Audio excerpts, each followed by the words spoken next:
저희한테 참 고민을 들은 숙제는 북이 핵보유국을 선언하고 또 그런 방향으로 계속 가면서 이제 그런 사고들이 결국 남쪽에까지 파악이 되고 있더라고요. 그래서 전략국가라고 하는 것은 핵보유국이라는 말인데, 핵보유국이라는 말을 북에서 전략국가라고 이렇게 표현하고 있는데, 그러니까 이게 북이 전반적으로 자꾸 지금 핵 고도화하고 핵을 휘저 날아서 공격할 수 있는 미사일 투발 수단들을 현대화하면서 이거에 대해서 우리가 어떤 입장을 가져야 되는가 하는 부분에 굉장히 어려운 좀 지적인 거죠. 세 번째 강의에서 말씀드리겠지만 그 논리가 어디까지 가게 되면 이제 통일이라고 하는 것은 남과 북이 인민대중들이 힘을 합쳐서 또는 상층에 있는 정부와 정부가 연합제 방식으로 또는 연방제 방식으로 이렇게 통일 방안에 합의해가지고 그 과정을 형태로는 안 된다. 이제는 힘의 논리, 북의 논리는 논리적으로 현실 가능성을 떠나서 논리는 이거 같아요.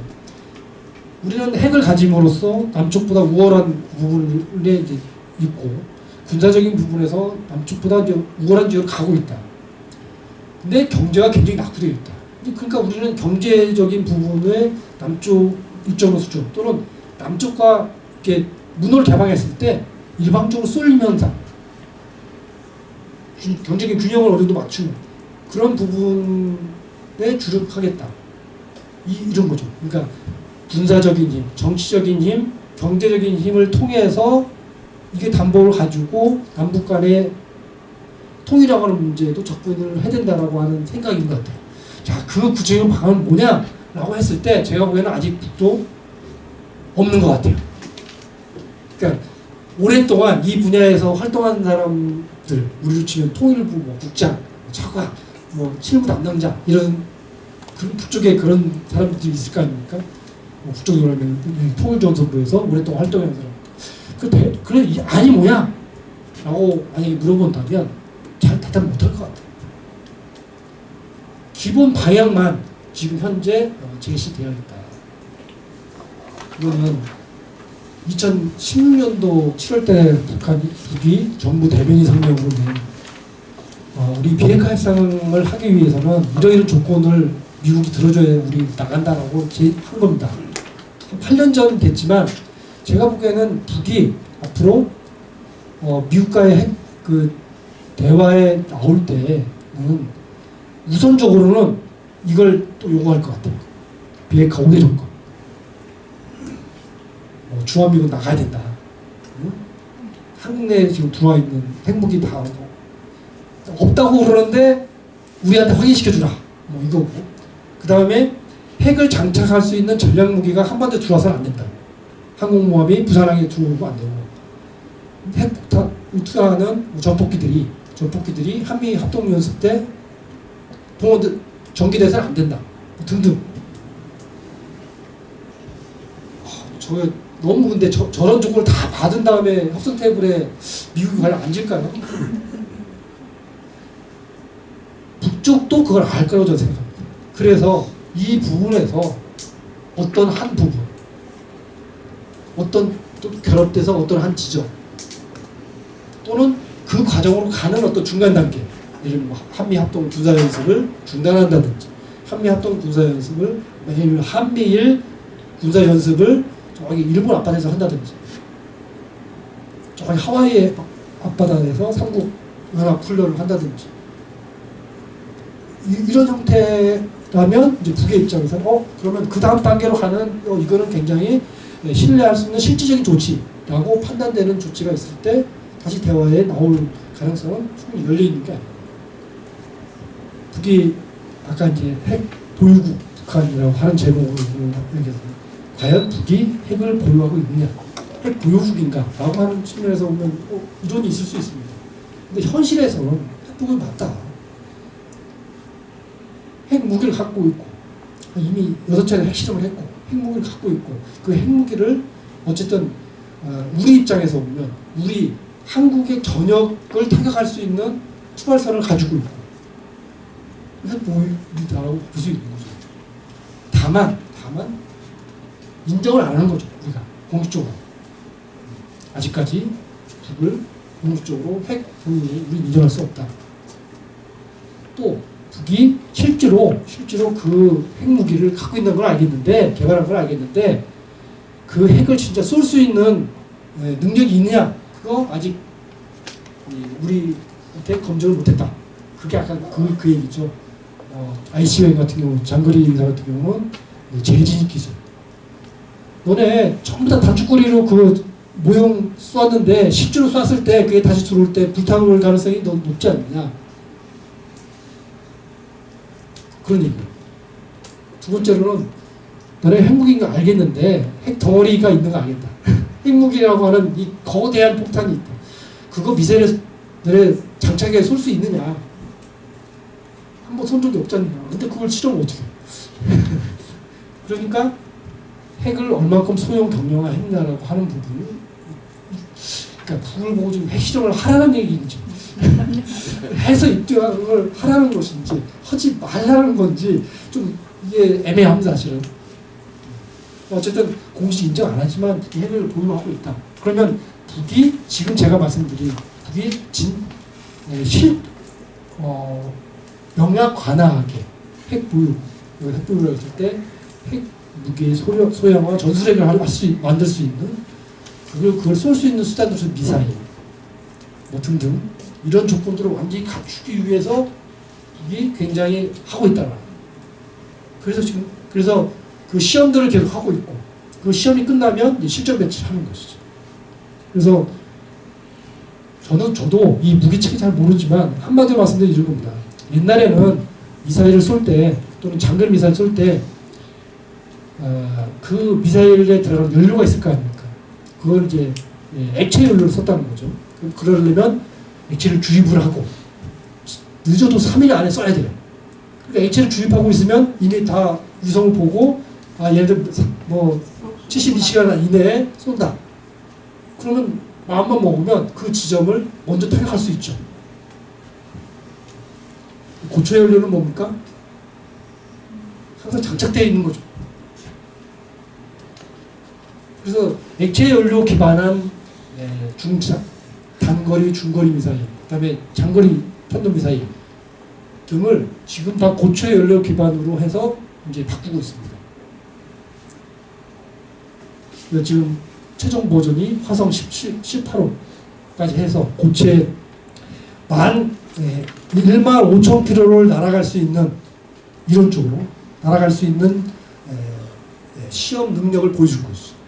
실제로 15,000km를 제대로 그렇게 나갈 수 있냐라고 하는 부분을 어떻게 입증해야 될지 모르겠지만 어쨌든 우리 미국이 판단하기에 15,000km를 날아갈 수 있는 궤적의 실험을 북이 성공한 것으로 그렇게 생각을 하고 있습니다.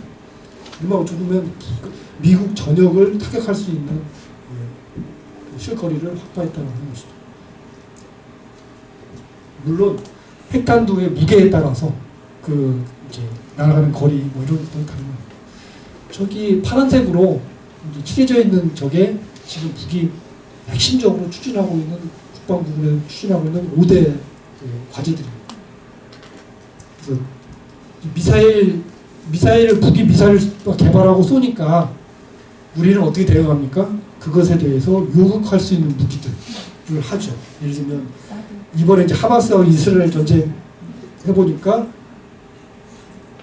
저도 이제 그래서 이제 알겠는데 뭐 아이언 돔이라고 해가지고 이스라엘 같은 경우 이제 날라오는 것에 대해 완벽하게 100% 그 부분을 요격해가지고 그것을 무력화하는. 그게 뭐 우리도 뭐 이제 그런 체계를 생각하는데 이게 비싼 거는 한 발에 한 10억 정도 한대요. 근데 요즘에 저기 하마스가 날리는 거는 몇백만 원짜리 무인기부터 시작해서 뭐 이런 거 날라오잖아요.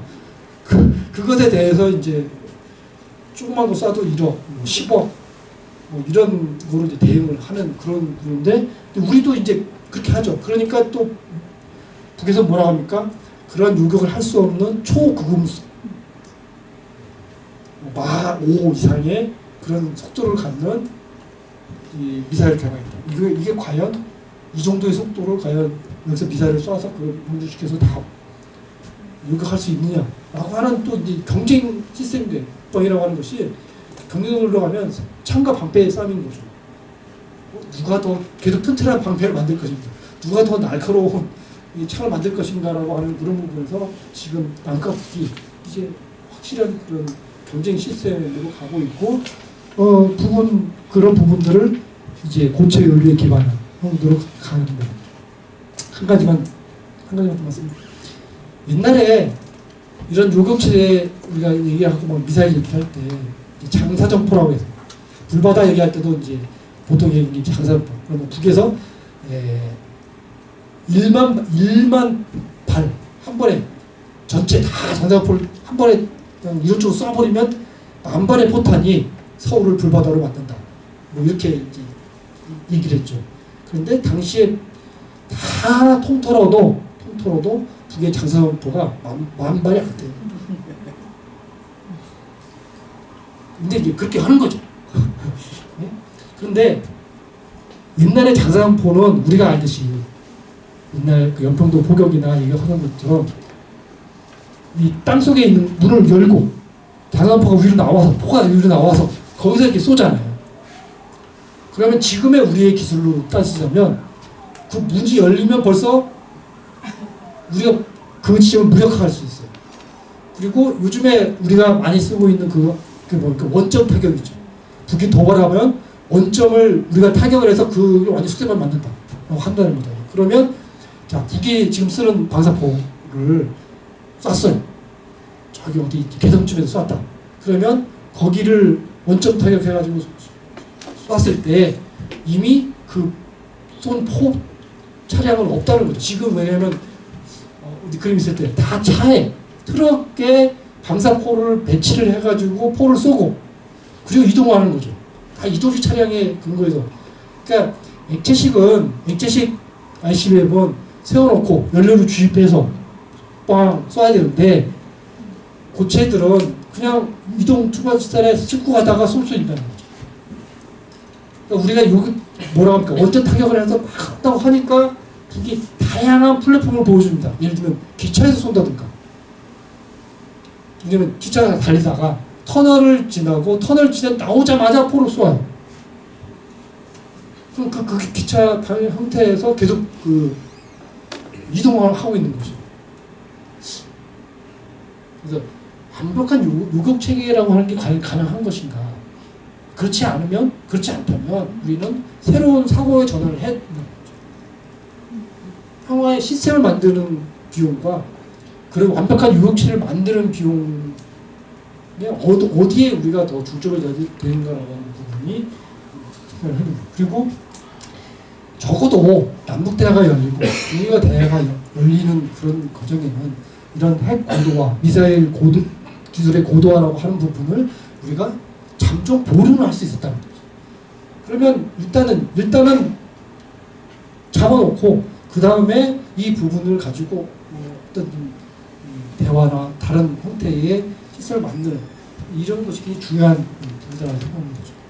그렇지 않으면 지금 속도로 보면 굉장히 빠르게 지금 북의